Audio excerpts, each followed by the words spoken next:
You're listening to the overlooked heroes of World War II, where I'll remind you of the heroes from the Second World War, the men and women who displayed courage, valor, and bravery, only to be forgotten by society.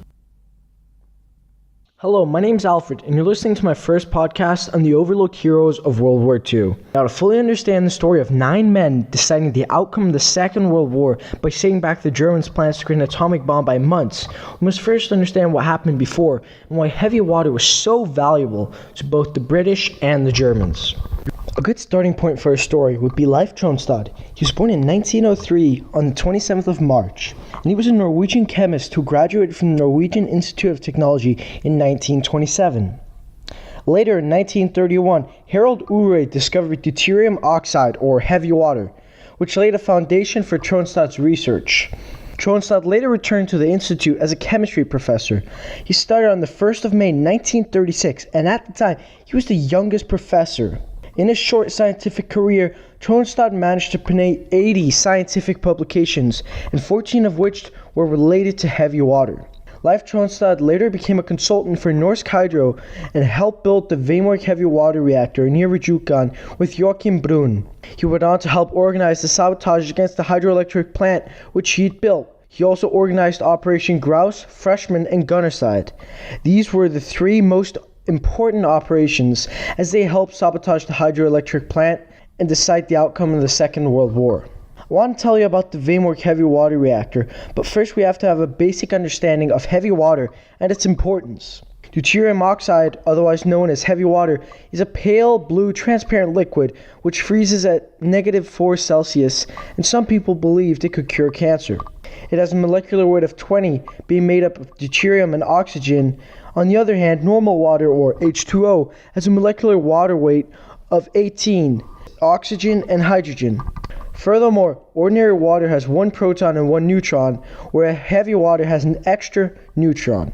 This leads to heavy water having an 11% greater density mass than regular water. Due to heavy water containing deuterium, it's also extremely rare to find in nature, about 1 to 41 million. The reason heavy water was so important is because it was used as a neutron moderator. There are 2 naturally occurring isotopes of uranium. Uranium-235, which has 92 protons and 143 neutrons, and uranium-238, which has 92 protons and 146 neutrons. The extra 3 neutrons means they cannot sustain a nuclear chain reaction. People therefore used uranium-235. However, it has to go through a process called uranium enrichment, where rows of centrifuges slowly increase the amount of uranium-235. However, some reactors use heavy water, allowing them to use unrefined uranium as a fuel, removing the process of enrichment. When uranium-238 is put in a fission reactor, the bombardment of neutrons leads to uranium-239, or plutonium. This can be used in weapons. If we look at the Manhattan Project, the first time atomic bombs were created and used, the 2 atomic bombs were produced, one using uranium-235 and one using plutonium. So it's clear why heavy water was so important, as it allowed you to use much more commonly found uranium-238 to create weapons from plutonium, rather than use a very rare uranium-235 and go through the process of uranium enrichment. The Vemork hydroelectric plant is located near a town called Rjukan in the south of Norway. Vemork first opened in 1911, and its main purpose at the time was to transform nitrogen so it could be used for the production of fertilizers. In addition, the hydroelectric plant was the largest at the time, with a capacity of 108 megawatt hours. Leif Tronstad went on to pitch the idea to Norsk Hydro of producing heavy water at the plant, and in December of 1934, Norsk Hydro agreed, and Vemork began producing heavy water at around 12 tons a year through the use of electrolysis. The hydroelectric plant was located near a dam, which is where it's got its main source of energy from in order to conduct the electrolysis.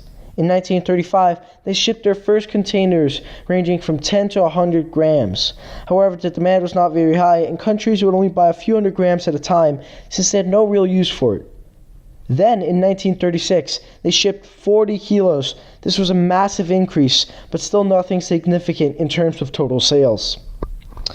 As the war started, the Germans' interests in heavy water grew as they realized they could use heavy water to produce plutonium from uranium-238 And in January of 1940, the Germans requested a whopping 100 kilograms of heavy water. This was a huge amount, and Norsk Hydro wanted to know what the Germans would be using it for. The Germans would not tell them, as they said it was classified information, but Norsk Hydro ended up finding out that they were using it to produce an atomic bomb and restricted them from getting it. In April of 1940, Germany invaded Norway under the operation codenamed Weserboom. This included the invasion of Denmark and Norway. However, since the two countries' geography was very different, the Germans had to apply different tactics. The invasion ended in June of 1940 after Germany had successfully invaded neutral Norway. Germany invaded Norway because of its massive coastline, as it was important for the Battle of the North Sea.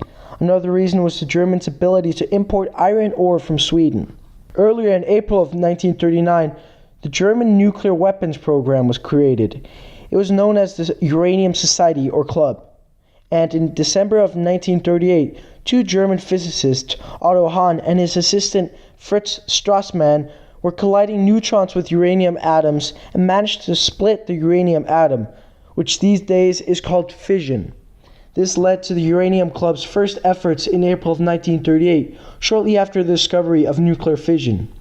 The project later split up into three branches. They were nuclear reactor, uranium and heavy water production, and uranium isotope separation. Many famous scientists were part of the German nuclear weapons program, including Heisenberg. So it's clear why heavy water was so important to the German atomic program. Looking at the end of World War II and what happened, the resulting Japanese unconditional capitulation after the first two atomic bombs were dropped in Hiroshima and Nagasaki. It's also clear what power the atomic bomb program had and its importance for the German war efforts. So now let's start talking about the three operations. The first operation was codenamed Grouse, and this was a preparatory operation before the main operation. The team was made up of 4 men. The leader was Jens Anton Poulsen, and the other 3 men were Knut Haugland, who was the radio operator, Klaus Hellberg, and Arne Kjeldstrup.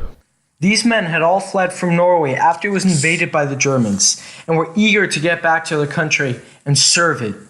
Now, imagine risking everything for a mission and not being told the purpose of the mission, only that if you failed, heavy water could get into the hands of the Germans, and they could create a bomb capable of blowing up London. Now, this was ungraspable at the time, as the biggest bomb could only blow up about 100 meters around. Now, being told that a bomb could blow up the biggest city in the world was something the men were so surprised and almost didn't believe. Now, before taking off, the men had to learn how to do parachute jumps as they were completely inexperienced. They only got a mere 3 practice jumps, so they had to be extremely focused in their learning. Later in an interview with BBC documentary, Knut Haugland said, "We had no difficulties with jumping. Normally, I would find this very hard to believe, given their lack of practice, the fact that they had to jump at night into an uninhabited mountain range. However, we also have to keep in mind that these guys were extremely motivated as they knew what was at stake here. So when he said, we had no difficulties with jumping, perhaps this is a relative comparison to the rest of the mission. Maybe learning to jump out of a plane at night in darkness over a mountain terrain with only 3 practice jumps was the easiest part of the mission. It sort of puts the odds that these men were up against into perspective. You might be wondering why I have a team of men do this compared to doing a bombing raid of the facility. Now this is because there are 2 types of bombing raids, a high altitude and a low altitude. However, low altitude bombings are waged way more often as they are a lot more accurate. Keeping this in mind, it was impossible to do a low altitude bombing on Vemork as it was surrounded by a mountain range. If they were to do a high altitude bombing, the bombs would be extremely inaccurate and most likely affect the nearby town of Rjukan, potentially killing many innocents. Secondly, if all the bombs were to hit Vemork and only Vemork, they would not reach the heavy water, which was located at the bottom of the plant covered by many layers of thick cement. On the 17th of October 1942, their plane took off, heading towards their home country of Norway. As the men jumped in the midst of night in the lonely Hardanger Plateau, their only companion was the full moon. They landed and gathered their equipment, which had been dropped there on the drop zone, weighing up to 1/4 of a ton altogether. They found their skis at last, which would have been their sole mean of transportation, and they had a month to travel a distance of 100 kilometers, scout the Vemork hydroelectric plant, set up a landing zone for the planes and gliders, which would be arriving with Operation Freshman.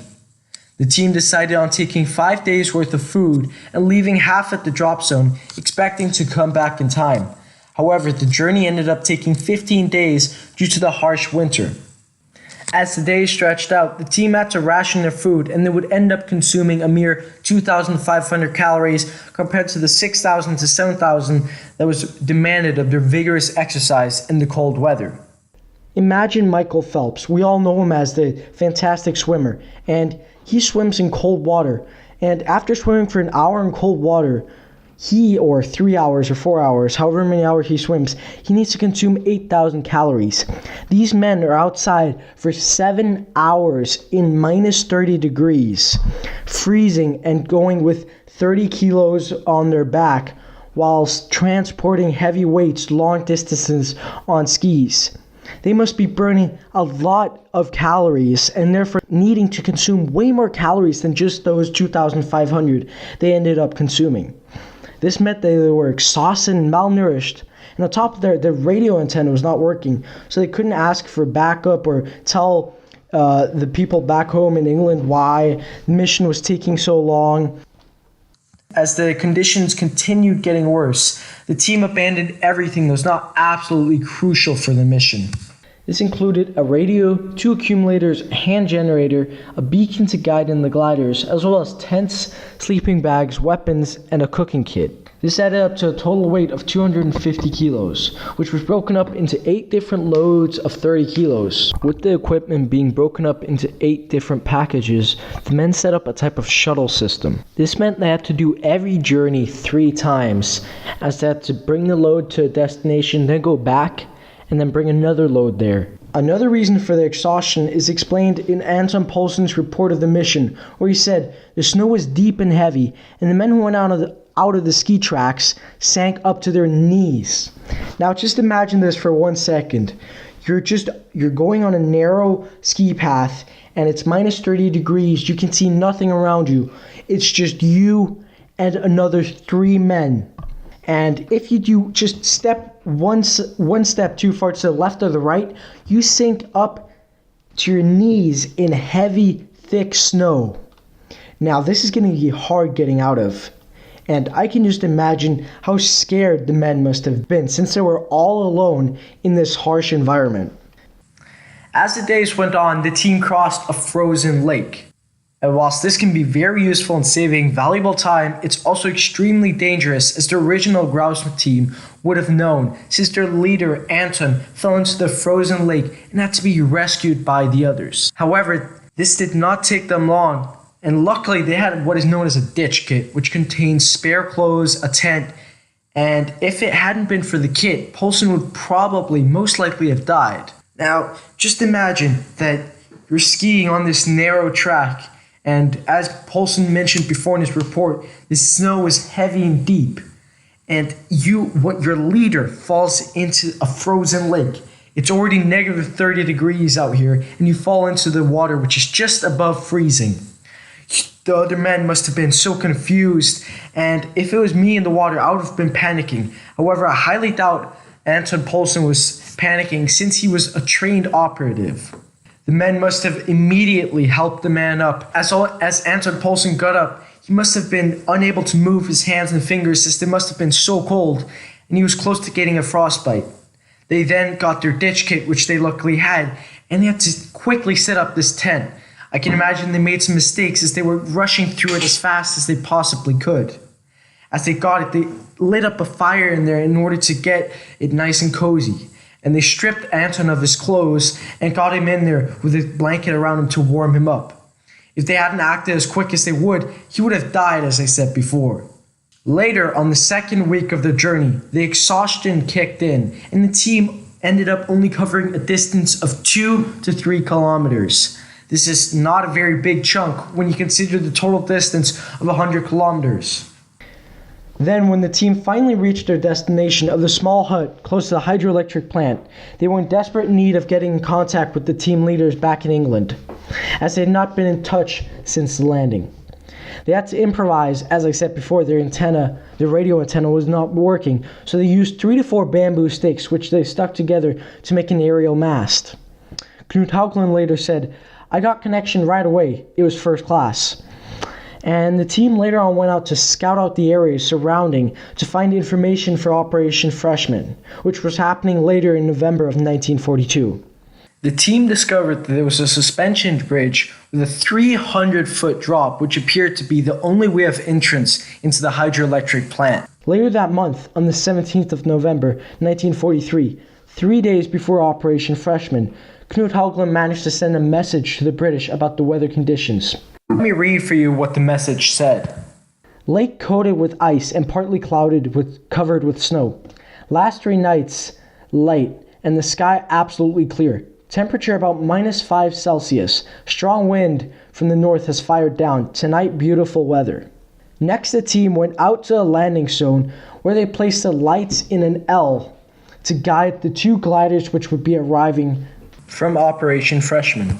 But when Operation Freshman failed, the men were ordered to retrieve back into the Hardanger Plateau and await further instructions. They ended up spending 4 months in this harsh environment, and as the reserves ran out, the men ended up surviving on reindeer moss. Think about how motivated these men must have been, and how determined and how much willpower you have to eat whatever you find. It's such an unforgiving terrain, and I'm surprised that the team survived. If I'd been in their position, I would probably have starved to death. Let me tell you about Operation Freshman. The operation consisted of 48 young Allied men. They were accompanied by 2 Halifax planes which were flown by 2 pilots, and they were Sergeant M.F.C. Stratty and Sergeant P. Doig of the Glider Pilot Regiment. The second was flown by Pilot Officer Davis and Sergeant Fraser of the Royal Australian Air Force. The 2 bomber planes were towing 2 Horsa gliders, each with 15 volunteers, all under the command of Lieutenant Medhaven G.M. The planes departed from Scotland on the 19th of November 1942. However, the mission failed horribly, and 41 of the 48 young Allies died due to a number of reasons which I'll go into. First of all, shortly after the planes took off, they experienced communication problems between the gliders and the bomber planes. Secondly, they had to navigate across a 400-mile flight to a precise location in the Norwegian mountain range, which proved extremely difficult. Moreover, the weather was cloudy where they were flying. However, at the destination the weather was good, as promised by Knut Haugland. And thirdly, the 2 bomber planes were carrying extra weight of the gliders, leading to problems in the cooling system. Luckily, this error was spotted during practice and fixed. In addition, the pilots were fairly inexperienced in towing the gliders behind them, as they had to adapt their way of flying to the extra weight of the gliders. Furthermore, the bad weather led to the 2 planes splitting up. One plane went to a lower altitude trying to get below the thick clouds. However, it ended up crashing into the mountain range and killing the men on the glider and the plane. Meanwhile, the second plane stayed at a cruising altitude of 3,000 meters or 10,000 feet. But the cold iced up ropes connecting the planes and the gliders turned brittle and broke off.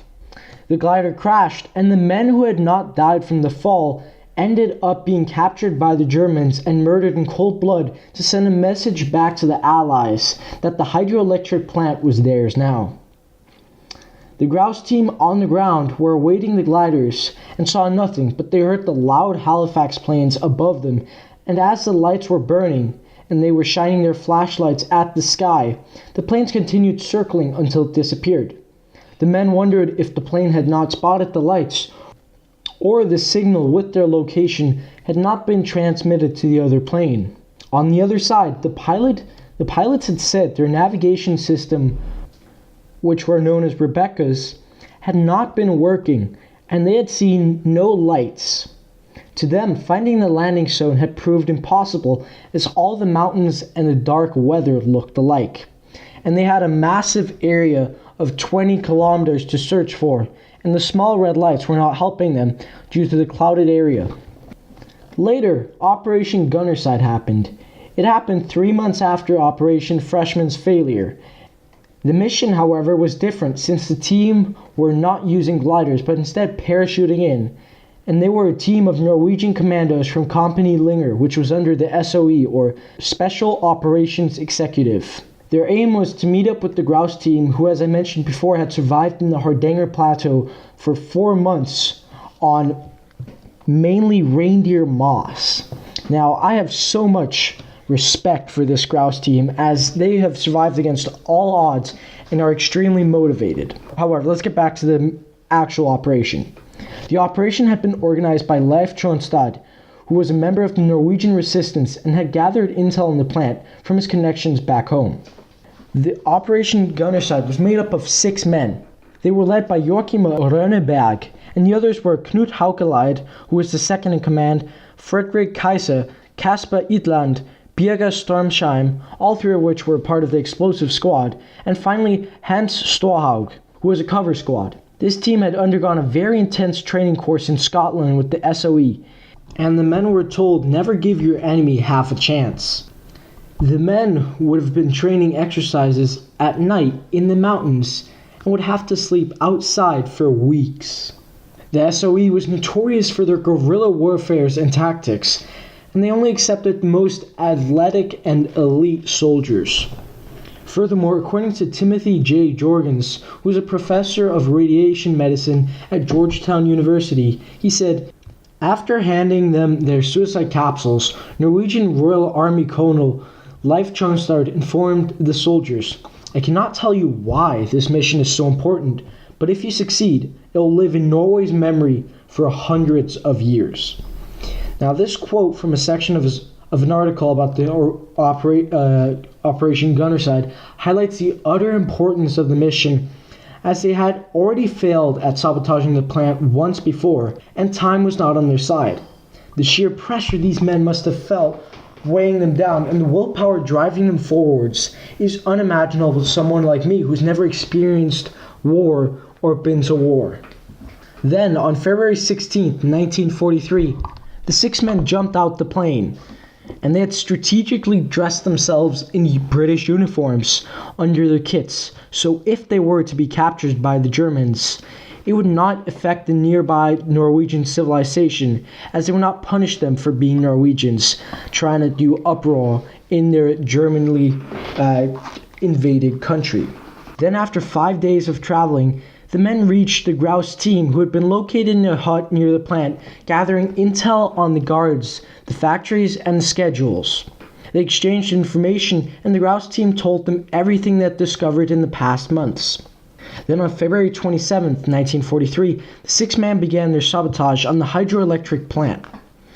They found that there were 3 ways to enter the plant. The first was by crossing the suspension bridge, as the grouse team has seen before.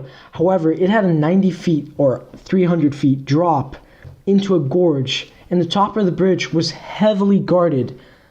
The second way was by arriving from the mountains above. However, this area was covered in many layers of landmines, which would most likely explode them. The third and last way was the most complicated of all. Now, bear with me as I try to explain this. So first of all, the men had to travel to the bottom of the pit. Now, this pit is the same pit that we're talking about on the suspension bridge. Then they had to traverse along a railroad until they've reached a lake. However, the lake was only half frozen, increasing the risk factor significantly, as one of the men could fall in and get hypothermia and die, or even worse, alert the Germans. And to wrap it up, they had to climb a 150-meter mountain in order to reach the facility. Now keep in mind, they do not have any equipment or climbing equipment to climb this mountain, so if they fall, it's over. They decided to do the third and last option, as they were told by a local that the railroad was quite unguarded. After voting for the third option, the men carried out the plan, and after completing it successfully, the men cut the fence surrounding the plant with a pair of metal cutters. Now at this moment, you can imagine how scared the men must have been, as they had heard the stories about those that had been caught from the previous operations and knew the same, if not worse, could happen to them, as the members of Operation Freshman never managed to break into the plant. Following, the team split into two groups, the Explosion Squad and the Cover Squad. The Explosion Squad planned to enter from a side door, however the door was locked, and panic started to settle into these men as they realized their plan had just failed. Luckily, Joachim, or the leader, found a tunnel, and he later said to the Times, "Getting inside, I was quite certain the rest of the party would follow me, but only one chap came. The other ones hadn't found the entrance to the tunnel. Therefore, we decided we would have to do it ourselves and started laying out the charges." After being split up, the other two members of the Explosion Squad, who were Casper and Birger, were getting desperate and took a huge risk and broke the window in order to enter the plant. Joachim and the other chap planted the two bombs with fuses attached to them. They were assigned to wait for 2 minutes upon lighting the fuse. However, Joachim shortened the fuse to 30 seconds as he was scared the Germans would find them. The bombs were placed in the heavy water production cells, and as they ran out of there, they heard a loud explosion. However, they were surprised that it was not louder. I can imagine none of the men looked back, as they knew it would not be long before the Germans were being pursuit of them. They later ran back to the hut where the grouse team was camping and grabbed their skis from the huts and started skiing towards the nearby town of the Rijukan with the members of the grouse team. However, this is where they last met up, and Joachim and his men skied over 320 kilometers into Swedish territory while grouse stayed in the Hardanger Plateau, avoiding the Germans. Luckily, none of the members from the grouse or gunner side were caught by the Germans. The operation was a success, and the sabotage led to a 500 kilogram loss of heavy water. However, the Germans later rebuilt Vemork, and it was up and running by May of 1943. Then the Americans decided to bomb Vemork on the 16th of November 1943, but they did not achieve much from this as they damaged the plant an insignificant amount. But not everyone was as lucky as the plant, as 22 Norwegian civilians died during the raid, as Leif Tronstad had tried warning them about, as they were planning Operation Freshman and going for a team of saboteurs over bombing. Lastly, in 1944, the Germans had decided to transport the last of their heavy water from Vemork back to Germany for their researchers. However, their ferry was intercepted by Knut Haukelid and a group of Norwegians who together exploded the cargo and prevented the Germans from obtaining the last of the heavy water. However, it came with a price of casualties. 4 Germans were killed and another 14 Norwegians were also killed during the explosion. Now, in today's age, we do not hear a lot about heavy water, and I certainly don't expect the normal person to know what heavy water is or its purpose. And this is because nuclear weapons have evolved away from using heavy water as neutron moderators and are now way more advanced. Leif Tronstad told the men that if they completed the mission, their legacy would live in Norway for hundreds of years. However, today, a mere 76 years after the operation, this is far from well remembered. If you went out in Norway and asked people if they knew about the operation or the people involved, I doubt that many people would. The majority would not know the names and would look at you with confusion in their eyes if you asked them about it. Now, how come these men who completed a heroic act that took courage, valor, and bravery, costing them great personal sacrifices, went on to be forgotten by society shortly after? History is never forgiving, but often forgetting.